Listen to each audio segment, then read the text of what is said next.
घरात सर्वात महत्त्वाची असणारी उपकरणे म्हणजेच फ्रीज, टीव्ही, ओव्हन, ज्याच्या त्याच्या गरजेनुसार लागणाऱ्या इलेक्ट्रॉनिक वस्तू, त्यांची जशी आपल्याला गरज असते तशीच त्यांची काळजी घेणे तेवढेच महत्त्वाचे असते. तर ते नक्कीच चांगली सर्व्हिस देतात आणि बराच काळ टिकतातही. आणि त्यातील महत्त्वाचं उपकरण म्हणजे फ्रीज, जो जवळपास प्रत्येक घरात असतो. भाज्या ठेवण्यापासून ते थंडगार पाणी पिण्यापर्यंत सगळ्यासाठी उपयुक्त फ्रीज हा लागतोच. फ्रीज भिंतीपासून अंतरावर का असणे गरजेचे? फ्रीज साफ ठेवणे जेवढे गरजेचे असते तेवढेच अजून एक गोष्ट माहीत असणं गरजेचं आहे, आणि ती गोष्ट म्हणजे फ्रीज आणि भिंतीमध्ये अंतर असणं. फ्रीज आणि भिंतीमध्ये एक अंतर ठेवणं गरजेचं असतं, पण ते किती असावं, त्याचे फायदे काय ते जाणून घेऊयात. फ्रीज भिंतीला चिकटून ठेवला तर काय होतं?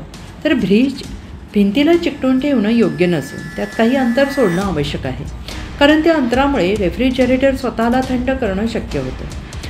रेफ्रिजरेटरला आतील भाग थंड ठेवण्यासाठी खूप मेहनत घ्यावी लागते. या प्रक्रियेदरम्यान मागील ग्रिलमधून उष्णता सोडली जाते आणि या कारणास्तव तुमचा रेफ्रिजरेटर थेट भिंतीला चिकटून न ठेवणं खूप महत्त्वाचं आहे. तसेच भिंतीला चिकटून ठेवलात तर फ्रीज लवकर गरम होतो आणि त्याचं काम करण्याची क्षमता मंदावते. तसेच थंड होण्यासाठी तो जास्त वेळ घेतो. तसेच त्याचं वीज बिल वाढून जातं.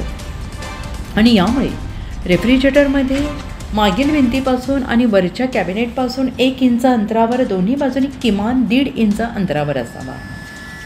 महत्त्वाचं म्हणजे तुमचा रेफ्रिजरेटर भिंतीपासून दूर ठेवण्याव्यतिरिक्त तो थेट हीटर किंवा इतर उष्णता स्रोताजवळ न ठेवणं देखील महत्त्वाचं आहे. अशा पद्धतीची काळजी घेतली तर फ्रीज हा नक्कीच अजून तुम्ही जास्त काळ या उपकरणाचा उपयोग करून घेऊ शकता.